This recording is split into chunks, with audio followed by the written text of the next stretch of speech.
Si tu regardes cette vidéo aujourd'hui, c'est peut-être parce que tu as cette sensation étrange d'être toujours en alerte, même quand en apparence tout va bien. Peut-être que ton corps ne se détend jamais vraiment. Peut-être que tu anticipes beaucoup. Peut-être que tu analyses tout.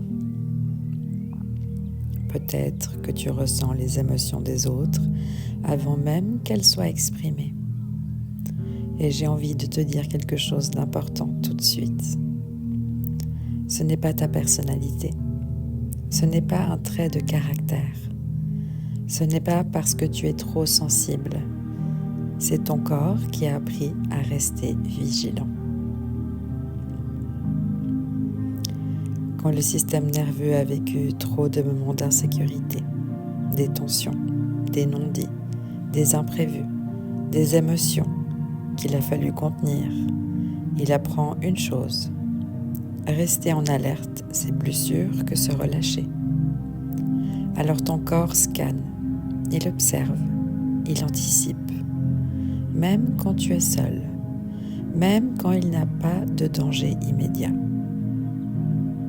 Et le problème, ce n'est pas que ton corps fait ça. Le problème, c'est qu'on t'a peut-être appris à lutter contre ça.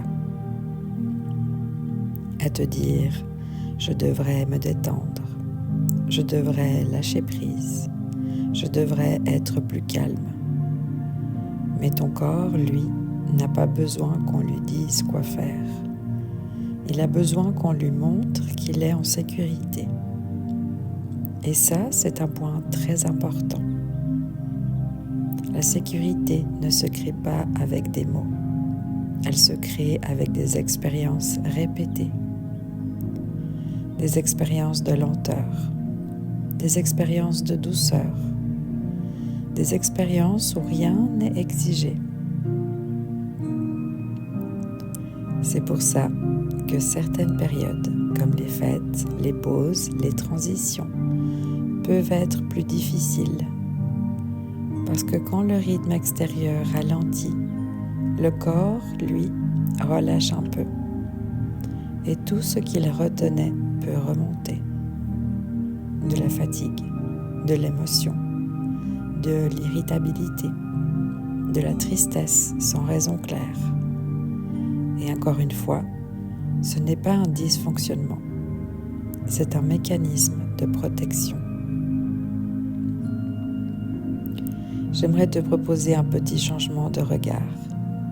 Et si, au lieu de te demander comment je fais pour arrêter d'être en alerte, tu te demandais comment je peux offrir plus de sécurité à mon corps. Ça change tout. Parce que la régulation ne passe pas par le contrôle. Elle passe par la relation que tu construis avec ton corps. Par exemple, en ce moment même, tu peux simplement observer ton souffle, sans le modifier, sans l'améliorer.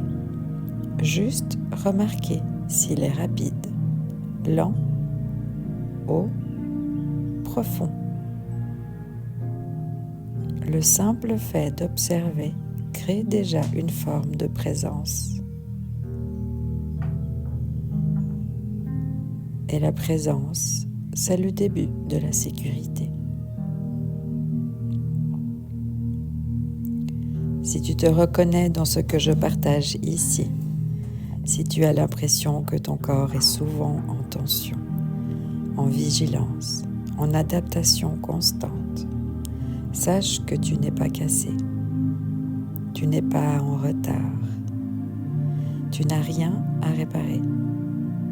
Ton corps fait de son mieux avec ce qu'il a appris.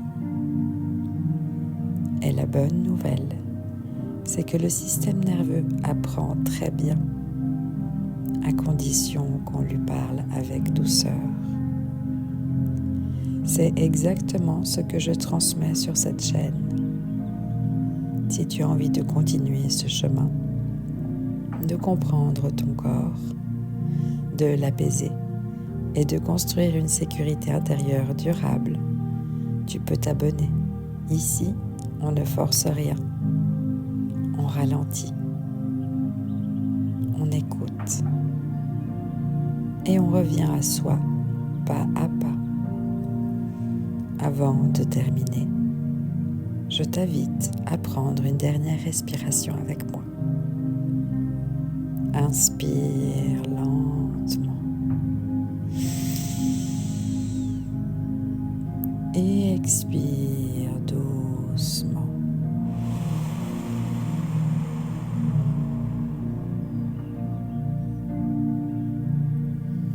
Et rappelle-toi ceci, si ton corps est en alerte, ce n'est pas contre toi, c'est pour toi.